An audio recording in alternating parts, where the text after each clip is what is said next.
बिस्मिल्लाहिर्रहमानिर्रहीम। नाजरीन, आज 5 जून इतवार का दिन, साल 2022, नई सुबह, खूबसूरत सुबह। सो गुड मॉर्निंग, सुबह खैर एंड अस्सलाम वालेकुम एवरीबॉडी। कैसे आप सब लोग? खैरियत से हैं? ठीक हैं?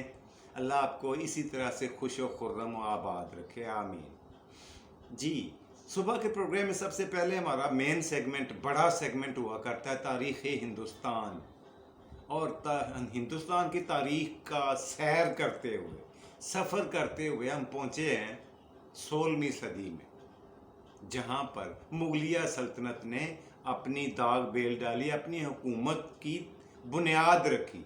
और इनका बानी था, जिसका हम आजकल जिक्र कर रहे हैं, ज़हीरुद्दीन मोहम्मद बाबर। ये इसने 1526 में अपनी हुकूमत कायम की, 1526 में, और 30 में ये फौत हुआ। यूँ ये हिसाब लगा लें 4-4.5 साल ये बंदा तख्ते हिंदुस्तान पर काबज़ रहा। इसको बादशाही करने का मौका मिला और सिर्फ 48 साल की उम्र में खालिक हकीकी से जा मिला। इस दुनिया से, दुनिया फ़ानी से कूच कर गया। लेकिन हम बात कर रहे हैं इसके हालात ज़िंदगी पर नहीं। पिछली 1-2 किस्तों से हम बात कर रहे हैं इसकी शाहकार किताब पर। इसने जो नमूना हमारे लिए और अदब के स्टूडेंट्स के लिए छोड़ा है, लिटरेचर पढ़ने वालों के लिए, जो पूरी दुनिया में दिलचस्पी से पढ़ा लिखा और समझाया जाता है, दिखाया जाता है, जिसके सैंपल पेश किए जाते हैं, नमूने दिखाए जाते हैं, उस किताब के बारे में जिसका नाम है तज़्के बाबरी। इसका मैंने आपको पिछली किस्त में लिख कर दिखा दिया था नाम। इसको बाबरनामा भी कहते हैं या वाक़याते बाबर भी कहा जाता है। इसका असली नाम ये है इस किताब का, तज़्के बाबर, तज़्के बाबरी। इसको बाबरनामा भी कहते हैं और वाक़याते बाबर भी। ये भी दोनों नाम इसी के हैं। ये कुल 3 नाम हैं जी जो इसने गिनवाए हैं तारीख की किताबों ने, तारीखदानों ने। लेकिन इस किताब के नमूने, तहरीर के नमूने सैंपल के तौर पर दूसरी किताबों में या स्टूडेंट्स को पढ़ाए और सिखाए जाते हैं, दिखाए जाते हैं कि तहरीर किसे कहते हैं, अदब का मतलब क्या है, लिटरेचर क्या होता है, मंजर कशी क्या होती।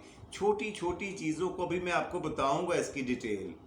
आज मैं जो 3 चीज़ें आपको बताने जा रहा हूँ इस किताब के हवाले से। नंबर 1 ये कि इसने हिंदुस्तानी कौम की, हिंदुस्तान की वासियों की, रहायशियों की और हिंदुस्तानी सरजमीन की कुछ खूबियाँ और ख़ामियाँ बयान की। और उसके अलावा अपने आबाओ अजदाद के बारे में भी इसने लिखा है इसी किताब में। खूबियाँ भी बताऊंगा कि हिंदुस्तान की खूबियाँ। आज हम यूँ कहें कि हम 16वीं सदी के हिंदुस्तान को बाबर की नज़र से देखेंगे कि वो लोगों को किस तरह से पाया उसने, हिंदुस्तानी तहजीबो तमद्दन को क्या देखा उसने। यहाँ आकर एक एक चीज़ के बारे में उसने बारीक बीनी से मुशाहिदा और तहकीक करने के बाद हक और हकानियत पर मबनी बातों को सुपुर्दे कलम किया और उनको तर्ज़ तहरीर के अहाते में लेकर आया हिंदुस्तान के रहने वालों के लिए। अच्छा, इसने खुद, मैं आपको बड़ी बात बताऊं, अपने आबाओ अजदाद के बारे में भी, अपने बाप के बारे में भी, अपने बड़े बुजुर्गों के बारे में, चचाओं के बारे में, उनकी खूबियाँ और ख़ामियाँ बयान करने में इसमें कोई कबाहत महसूस नहीं की अपनी इस किताब में। और फिर आखिर में अपनी किताब में अपने कलम से इसने खुद भी एक गुजारिश की है, जो प्रोग्राम के आखिर में मैं आपको बताऊंगा कि वो बड़ी इंटरेस्टिंग चीज़ है। सबसे पहले ये नोट फरमाएं कि इसने क्या देखा कि हिंदुस्तान में इसने ये देखा, कहा गया कि इसने कुछ यहाँ के जो लोग हैं ना, जो हुस्ने लताफत से खाली हैं। लताफत नाम की इनमें कोई चीज़ नहीं है, मतलब हंसमुख नहीं है, ज़िंदगी को एंजॉय करने वाले नहीं हैं, नंबर 1 ये कि हुस्न लताफत, लताफत की कमी।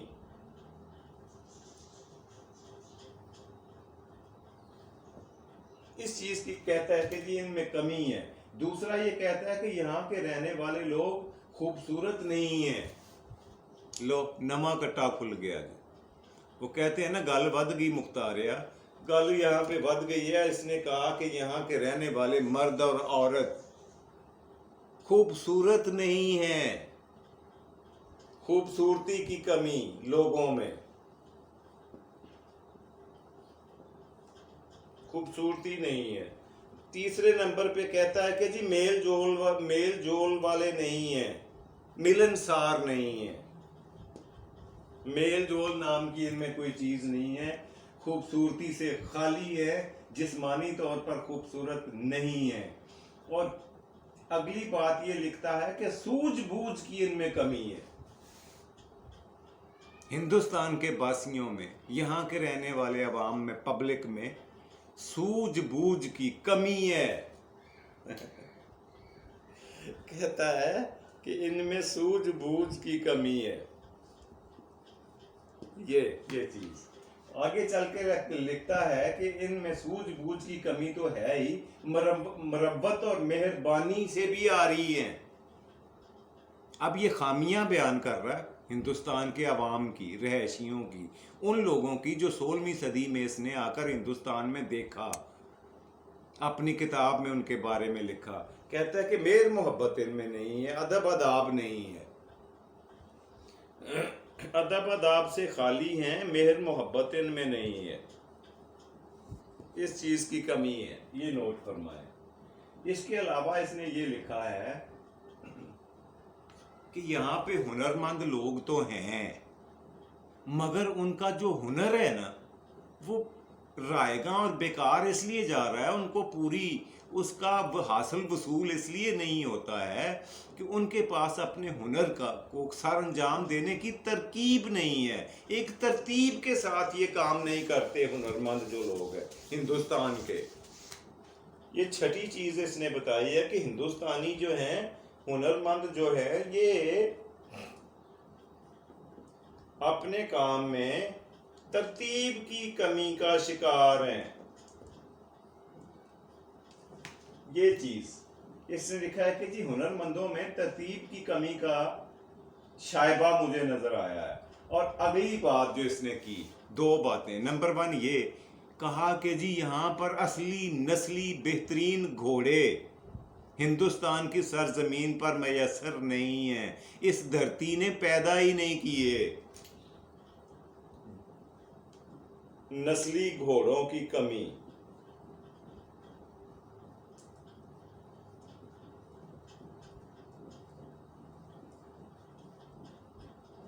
ये चीज ये लिखे, ये देखें जी, ये इसने लिखा है। इसके अलावा इसने ये लिखा है कि यहाँ पे बेहतरीन किस्म का जायकेदार लजीज और मुख्तलिफ अनवाओ अकसाम का गोश्त दस्तयाब नहीं है, जो दूसरे मुल्कों में। असल में इसने घाट घाट का पानी पिया था बाबर ने। ये तो तुर्कस्तान से लेकर फरगाना तक और अफगानिस्तान तक फिर के आया था, हर जगह हुकूमत करके आया था। मैंने आपको पिछली किस्तों में बताया कि कहाँ कहाँ ये खजल खार, कंधार और काबुल के इलाकों में होता रहा। ये बताता है कि जी मज़ेदार गोश्त हिंदुस्तान में मुझे नज़र नहीं आया। मज़ेदार गोश्त की कमी है। कहता है कि लजीज गोश्त यहाँ पे अवेलेबल नहीं है। अगली चीज इसने ये बताई है कि यहाँ पर जो जिस चीज की मुझे कमी बड़ी शिद्दत से महसूस हुई है वो है अंगूर और खरबूजा। ये 2 फल हैं जो मकामी तौर पर दस्तयाब नहीं हैं, और ये ऐसे फल हैं जो दूर दराज से इंपोर्ट भी नहीं किए जा सकते, खराब हो जाते हैं। इसलिए उनकी यहाँ पे कोई तारुफ ही नहीं है। 2 खास तौर पर उसने बताए, अंगूर और खरबूजा। अंगूर और खरबूजे की अदम दस्तयाबी, अंगूर और खरबूजा ये दोनों यहाँ पे नहीं है, जिनको मैं मिस करता हूँ। 10ویں چیز اس نے گنوائی ہے کہ یہاں پہ برف کی عدم دستیابی ہے. برف کی غیر موجودگی کی وجہ سے ہم ٹھنڈا پانی پینے سے بھی محروم ہیں. یہاں کے عوام ان کو پتہ ہی نہیں، ذائقہ ہی نہیں، ان کو اس ذائقے کا نہیں پتہ جو ٹھنڈے پانی میں ہوتا ہے. یہاں پہ برف کی کانسیپٹ ہی کوئی نہیں، تصور ہی کوئی نہیں. برف کی عدم دستیابی کی وجہ سے لوگ اس کے ذائقے سے ہی محروم ہیں. اچھا آگے جا کے لکھتا ہے کہ جی جو بازار میں کھانے ہیں، 10 نمبر ہو گئے، 11ویں نمبر پہ لکھتا ہے کہ جو بازار میں کھانے اویلیبل ہیں، دستیاب ہیں، وہ بھی معیاری اور مزیدار نہیں ہے. یہ 11واں نمبر ہے. بازاری کھانے غیر معیاری اور غیر لذیذ ہیں. یہ دیکھیں، یہ 11ویں بات اس نے خامی بتائی ہے ہندوستان کی کہ بازاری کھانے بھی اچھے نہیں ہیں. اس کے علاوہ اس نے بتایا ہے کہ یہاں پر حمام مدرسہ تصور ہی نہیں ہے، کس کا؟ حمام کا، مدرسے کا،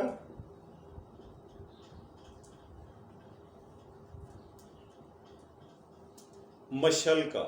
اچھا مشل آپ میں سے لوگ جانتے ہوں گے، اس کی تشریح میں نہیں بتاؤں گا، دیر ہو جائے گی، پروگرام لمبا ہو جائے گا. مشل ہوتی ہے ایک لاٹھی کے اوپر ٹوپی سی بنی ہوئی ہوتی ہے، اس کے اندر کوئی فلیمیبل فیول ڈال کر آگ لگائی جاتی ہے جو دیر تک اور دور تک چلتی ہے اور یہ بجھتا نہیں ہے.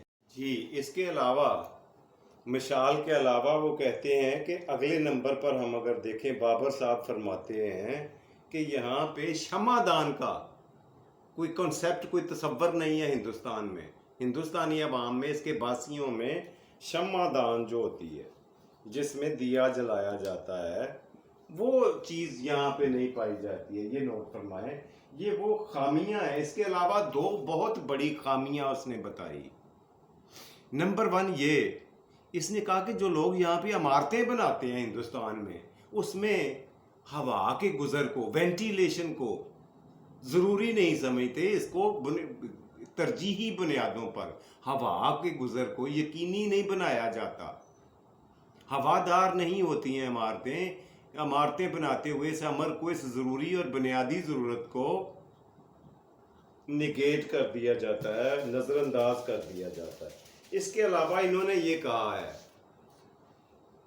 کہ جی جو یہاں پہ ہندوستان میں جو جیوگرافیائی حالات بتاتے ہوئے لکھتے ہیں کہ یہاں پر آب پاشی کا نظام، کاشتکاری کے لیے جو پانی میسر ہے، اویلیبل ہے، دستیاب ہے، وہ 12 مہینے نہیں رہتا.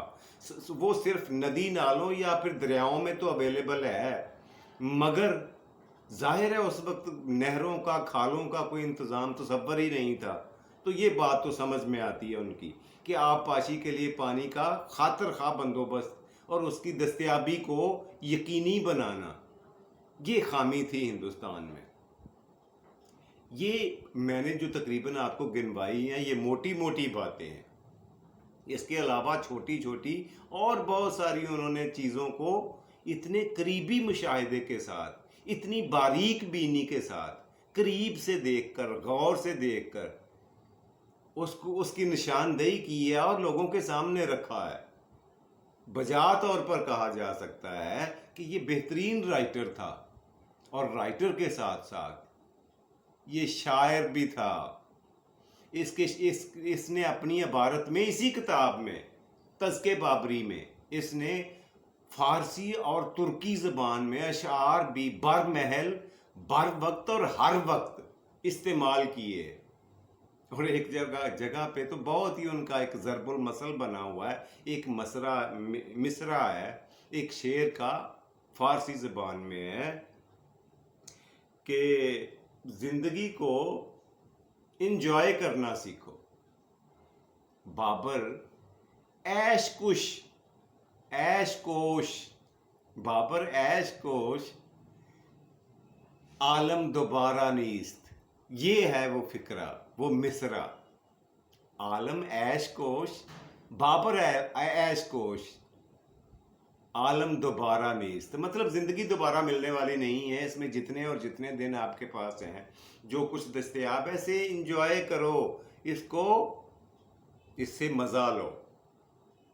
یہ اس کا ضرب المثل بنا ہوا ہے یہ فقرہ بہت ساری کتابوں میں۔ آگے چل کے وہ یہ لکھتے ہیں کہ ان لوگوں کی خوبیاں بھی کچھ ہیں، شکر ہے کہ کچھ خوبیاں بھی گنوائی ہیں ہندوستان کی۔ بابر نے کہا، سب سے پہلے تو یہ کہا ہے کہ ان لوگوں نے حساب کتاب کا اپنا ایک نظام بنایا ہوا ہے، اپنی ایک گنتی بنائی ہوئی ہے جو پیسوں کو گننے کے لیے یا کسی بھی چیز کو گننے کے لیے استعمال کرتے ہیں۔ وہ یہ ہے کہ 100 ہزار کا 1 لاکھ گنتے ہیں، 100 ہزار کا لاکھ، 100 ہزار اگر ہوں تو اسے لاکھ کہتے ہیں، 100 لاکھ ہوں تو ان کو کروڑ بولا جاتا ہے، 100 کروڑ ہوں تو ان کو ارب کہتے ہیں، 100 ارب ہوں تو 1 کھرب بولا جاتا ہے، اور 100 کھرب ہوں تو 1 نیل۔ اب یہ وہ لفظ ہے جس کے لیے میں نے یہ سارا ٹیبل آپ کو لکھ کے دکھایا ہے، یہ رہا وہ لفظ۔ 100 کھرب کو اگر ایک جگہ جمع کریں تو یہ رقم بنتی ہے 1 نیل۔ یہ لفظ میں نے پہلے سنا یا پڑھا نہیں تھا، لکھا نہیں تھا، میں نے نہیں، کبھی دوسروں کا نہیں مجھے پتا، لیکن میں نے پہلی دفعہ زندگی میں دیکھا ہے کہ نیل بھی کوئی لفظ ہے اور 100 کھرب کو 1 نیل بولا جاتا ہے۔ عجیب سی بات مجھے لگی کہ مجھے پہلے کیوں نہیں پتا تھا۔ اس کے علاوہ یہ لکھتے ہیں کہ جی یہاں کے جو رہنے والے لوگ ہیں نا، وہ ننگے پیر چلنے پھرنے میں کوئی کباہت محسوس نہیں کرتے، خاطر خواہ کوئی بندوبست، کوئی کوشش نہیں کرتے کہ ہم جوتے پہنے پیروں کو ڈھانپیں ڈھکیں، ایسا نہیں کرتے، اور لباس کا بھی کوئی خاص خیال نہیں رکھتے، اپنی وضاحت کا خیال نہیں رکھتے۔ لباس بھی اس طرح کا ہے کہ مختصر سا ایک آدمی لباس، مرد جو ہے وہ لباس پہنتا ہے جسے لنگوٹ کہا جاتا ہے، یہ لفظ لکھا ہے کتاب میں، لنگوٹ۔ اور عورتیں بھی اسی طرح کا ایک لباس پہنتی ہیں جس سے جسم اور سر دونوں کو ڈھانپتے ہیں، میرا خیال ہے اس کا اشارہ ساڑی کی طرف ہے۔ جی، تو پھر خوبیاں بیان کرتے ہوئے انہوں نے یہ فرمایا ہے کہ یہاں پہ ہندوستان میں موسم بہت پیارے اویلیبل ہیں، دستیاب ہیں، اور خاص طور پر موسم جو برسات کا ہے اس میں ملنے والے خوشبودار آم، ان کا ذکر کیا ہے اور کہا ہے کہ جو موسم برسات میں ہوا چلتی ہے اس کا پوری دنیا میں کوئی جوڑ اور توڑ نہیں ہے۔ ایک تو ہو گیا یہ آب و ہوا کی بات جو اس نے خوبیوں میں بیان کری، اور ایک اس نے کہا ہے کہ جی یہاں ہر قسم کا کاریگر آپ کو ملتا ہے، آب و ہوا، اور دوسرے نمبر پہ لکھتے ہیں کہ یہاں پہ کاریگر آپ کو ہر شعبے کا، ہر فن کا، ہر طبقے کا آپ کو کاریگر مل جاتا ہے۔ تیسری خوبی اس نے یہ بتائی ہے کہ اس کا رقبہ بڑا وسیع و عریض ہے، ہندوستان کا رقبہ بڑا وسیع و عریض ہے۔ چوتھی بات یہ بتائی ہے، میں جلدی سے ختم کرنے کی کوشش کرتا ہوں۔ چوتھی بات یہ بتائی ہے کہ یہاں پہ سونا چاندی بہت وافر مقدار میں اویلیبل ہے، دستیاب ہے، دنیا میں اور کہیں نہیں ہے۔ سونا چاندی کی دستیابی یہاں پہ پوری دنیا میں سے سب سے زیادہ ہے۔ ہر پیشے کے لوگ کاریگر یہاں پہ ملتے ہیں، مگر ان کے کام کی کوئی ترتیب نہیں ہے، اور جو پیشہ ور لوگ ہیں وہ کئی نسلوں سے اپنے اپنے پیشے میں مہارت حاصل کیے ہوئے ہیں، ماہر بنے ہوئے ہیں، خاندانی لحاظ سے پیشہ ور ہے۔ اور سب سے بڑھ کر جو اس نے جس طریقہ کاریگری کا ذکر کیا ہے وہ ہے سنگ تراشی۔ جی، یہ سنگ تراشی ایک فن ہے، ایک ہنر ہے، یعنی पत्थरों की काट छांट करके उनमें से खूबसूरत चीज़ें बनाना, उसे संग तराशी कहते हैं। और कहा जाता है, बाबर ने ये लिखा है कि दुनिया में मैंने और कहीं नहीं देखा, ये हिंदुस्तान में ये कारीगर हैं और हज़ारों की तादाद में हैं। बहुत ज़्यादा ये फ़न फैला हुआ है पूरे हिंदुस्तान में। अगर इसी को किसी ख़ास तरतीब के साथ इस्तेमाल किया जाए तो हिंदुस्तान पूरी दुनिया के ऊपर छा सकता है, हुकूमत कर सकता है, फ़न और पेशे के लिहाज से। ये थी जी उनकी बातें साहब की जो उन्होंने बयान की हैं। इसके अलावा इन्होंने ये कहा है कि यहाँ के लोग जो हैं ये बेदार मगज़ हैं, होशियार चालाक ज़्यादा नहीं है लेकिन बेदार मगज़ी इनमें है। अच्छा, अब हम ये करते हैं कि आगे बढ़कर किताब की खूबियों और ख़ामियों पे नज़र डालते हैं, मुख्तसर करके। किताब की जो खूबियाँ मेरी नज़र से गुजरी हैं वो मैं आपके सामने रखता हूँ। ये पहली तो ये है कि तर्ज़ बयान इसका बड़ा सादा है, दिलचस्प है और अदीबाना है। किताब तज़्के बाबरी, इसकी जो सादा उसलूब तहरीर का इस्तेमाल इसमें किया गया है, ये नोट फरमाएं। और दूसरा ये कि शेर व शायरी से इसे मुज़य्यन किया गया है, सजाया गया है किताब को। ये मुझे दूसरी चीज़ इस पे खूबी नज़र आई, पसंद की मैंने, कि इसमें शेर व शायरी का बर वक्त और हर वक्त इस्तेमाल किया गया है। तीसरी चीज़ जो मुझे नज़र आई, जिसने मुझे इसमें खूबी दिखाई इस किताब में, वो है कुदरती मनाजर का इंतखाब। कुदरती मनाजर की इस तरह से तस्वीर कशी करना कि यूं लगता है कि जैसे हम लोग तारीख नहीं पढ़ रहे, तज़्के बाबरी नहीं पढ़ रहे, बल्कि बाबर के साथ साथ हिंदुस्तान में 16वीं सदी में फिर रहे हैं। और चौथी चीज़ मुझे नज़र आई कि चीज़ों का कुर्बत से, करीब से और गौर करके मुशाहिदा करना, ऐसी ऐसी चीज़ें बयान करना, अज्जा बयान करना जो आम लोगों की नज़र से ओझल रहते हैं। हम सरसरी देखते हैं चीज़ों को, ऐसी ऐसी चीज़ों पे, जुज़ियात पे नज़र डालना, ये शायद बाबर के बस में ही था, जो उसे एक बड़ा अदीब मनवाने में एक अहम किरदार अदा करता है। वो ये फ़न था, ये हुनर था कि ये बारीक बीनी से देखता है।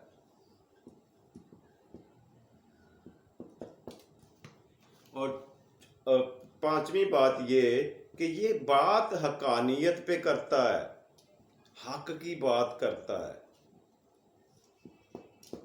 जिसका जिक्र इसने खुद भी किया। हकानियत नजर आती है, बाबर खुद जाके लिखता है एक जगह पे। अब मैं वो बात बताने लगा हूं जिसका जिक्र मैंने शुरू में किया था।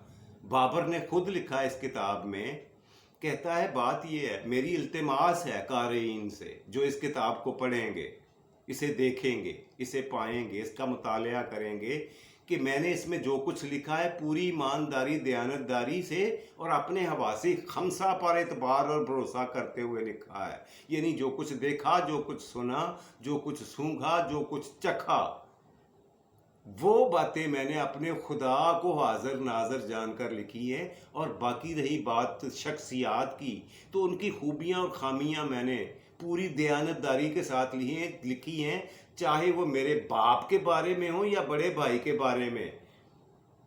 इसके बावजूद अगर किसी कारी को मेरी इस तसनीफ़ पे, मेरी इस कोशिश पे, मेरी इस छोटी सी हकीर सी किताब के ऊपर अगर कोई बात गलत लगे, किसी को बुरा लगे, तो मैं उससे पेशगी माफ़ी मांगता हूँ और गुजारिश करता हूँ कारीन से कि अपना फ़ैसला नरमी के साथ सुनाएं, ज़्यादा सख्ती इस्तेमाल ना करें। ये थी जी तज़्के बाबरी की दूसरी किस्त जो मैंने आपकी खिदमत में पेश की। यहीं पे इसका पहले सेगमेंट का खात्मा करते हैं, बढ़ते हैं दूसरे सेगमेंट की तरफ। वो होता है आज का लफ्ज़। जी, आज का लफ्ज़ आपको जो बताने जा रहा हूँ वो भी इंटरेस्टिंग है। یہ انگریزی کا ایک لفظ آپ کے سامنے لکھنے جا رہا ہوں، یہ آپ بتائیں میں نے کیا لکھا ہے. DAUGHTER. ڈاٹر. انگریزی کا لفظ ہے جی ڈاٹر، کا مطلب بیٹی، یہی ہے نا. اب میں بتاؤں گا کہ ڈاٹر لفظ کیسے اور کہاں سے انگریزی میں گیا. یہ بھی ہمارا سنسکرت کا اردو کا لفظ تھا. کیا کون سا لفظ؟ لفظ نوٹ فرمائیں، لفظ تھا دختر. یہ لفظ تھا.